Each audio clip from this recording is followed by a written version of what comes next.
नमो बुद्धाय दोस्तों भगवान महात्मा बुद्ध का आज का उपदेश सबकी जिंदगी में खुशियां लाएगा। आज का उपदेश सबको सफल बना देगा। इसलिए इस उपदेश को ध्यान से सुनना। सुनने के बाद इस उपदेश को ज्यादा से ज्यादा लोगों तक जरूर शेयर करना। दोस्तों, एक समय की बात है। एक व्यापारी अपने व्यापार से बहुत परेशान हो चुका था। उसे कुछ समझ में नहीं आ रहा था कि सफलता कैसे पाए, बिजनेस को सफल कैसे बनाए। इसी सोच में वह आगे बढ़ता जा रहा था। तभी उसे एक बौद्ध भिक्षु नजर आए।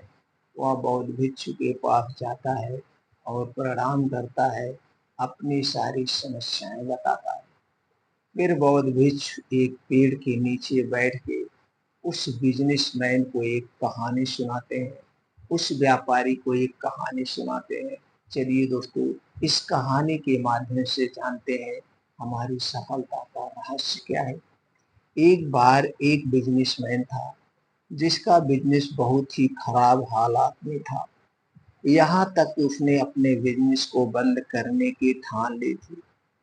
उधर उसकी प्रेमिका ने भी उससे छुटकारा पाने के लिए तमाम उपाय कर रहे थे। उसकी बिजनेस लाइफ पार्टनर लाइफ दोनों ही खराब हो चुकी थी।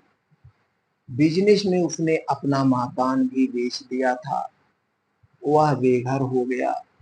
बिजनेस के बंद हो जाने से वह डिप्रेशन में आ गया। एक दिन वह बाहर दूसरे शहर के लिए निकल गया। सोच रहा था कि क्या करूं, सन्यासी बन जाऊं या कहीं नौकरी करूं। शाम हो चुकी थी, भूख भी लगी थी। रात गुजारने के लिए ठिकाना भी नहीं मिला। अंधेरे में वह रास्ते से जा रहा था। इतने में उसे एक आदमी दीवार को तोड़ता हुआ नजर आया। तो उसने उस आदमी से कहा कि मुझे आपसे थोड़ी सी मदद चाहिए। मुझे एक रात गुजारनी है। मुझे अपने घर में सोने दो।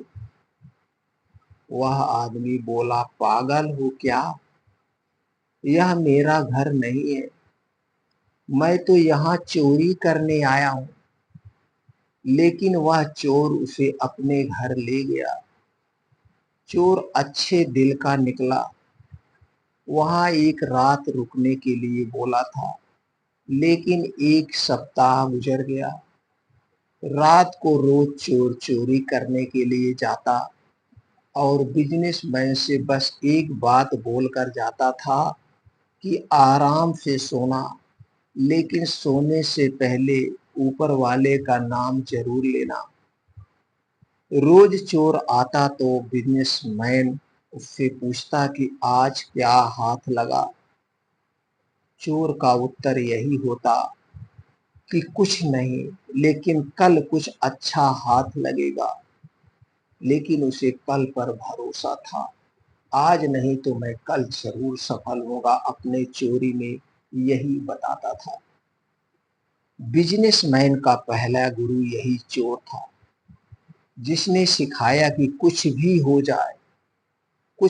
हो जाए, कभी हार नहीं माननी चाहिए। हमेशा पॉजिटिविटी सोचना चाहिए। एक सप्ताह के बाद बिजनेसमैन वहां से आगे चल दिया। आगे जाकर दोपहर में वह नदी के किनारे एक पेड़ की छांव में बैठ गया। वहां एक कुत्ता भी था, जो बार बार नदी के पास जाता और वापस पेड़ के नीचे बैठ जाता। कुत्ते को प्यास लगी थी, लेकिन वह पानी में अपनी परछाई देखकर डर जाता था और वापस आ जाता था। बिजनेसमैन यह सब बड़े ध्यान से देख रहा था। उसे कुछ समझ में नहीं आ रहा था। एक बार कुत्ता हिम्मत करके नदी के पास गया और जोर से पानी में छलांग लगा दी और अपनी प्यास बुझा ली।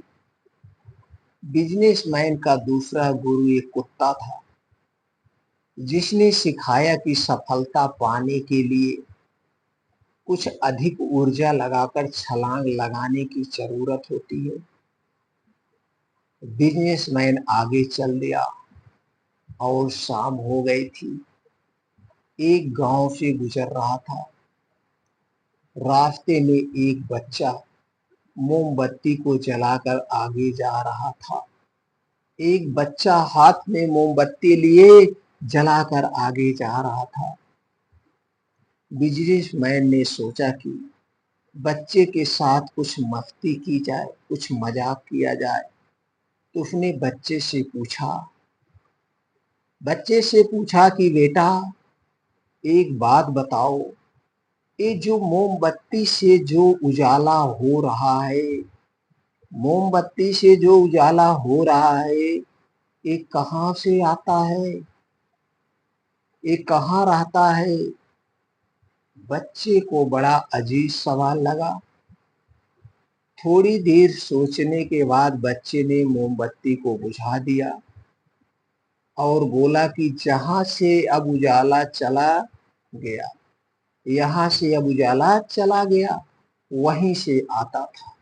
जहां से आता था वहीं पे उजाला ये चला गया।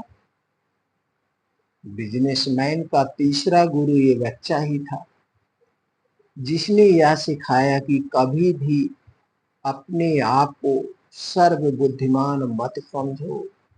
जो आदमी अपने आप को सर्वबुद्धिमान समझता है, वो सबसे बड़ा मूर्ख होता है और हमेशा धोखा खाता है। हो सकता है कि सामने वाला आपसे भी ज्यादा बुद्धिमान हो, और कभी भी अपने आप पर घमंड नहीं करना चाहिए। दोस्तों, बिजनेसमैन के अंदर पॉजिटिविटी आ गई। वह दोबारा से सकारात्मक सोच के साथ अपने बिजनेस में लग गया और एक बड़ा व सफल बिजनेसमैन बन गया। उसी दिन से उसके अंदर के सारे घमंड चूर हो गए। उसने अपने अंदर से सारे घमंड को निकाल दिया, नेगेटिविटी को निकाल दिया।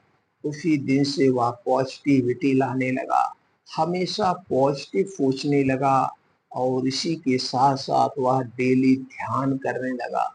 ध्यान करके वह अपने अंदर के आत्मबल को बढ़ाया, अपने अंदर की पॉजिटिविटी को बढ़ाया, अपने अंदर की नेगेटिविटी को बाहर कर दिया। और दोस्तों, उसी दिन से वह पीछे मुड़कर नहीं देखा, आगे बढ़ता ही गया।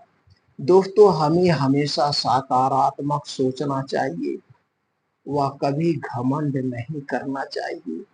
एक काम सफलता के लिए बहुत जरूरी है। मित्रों, कैसी लगी आपको हमारी ये कहानी? आप किस टाइप की कहानी या कौन सा भगवान महात्मा बुद्ध का उपदेश सुनना चाहते हैं, हमें कमेंट सेक्शन में जरूर बताएं। फिर मिलते हैं मित्रों अगले वीडियो में ऐसे ही और कुछ उपदेश के साथ।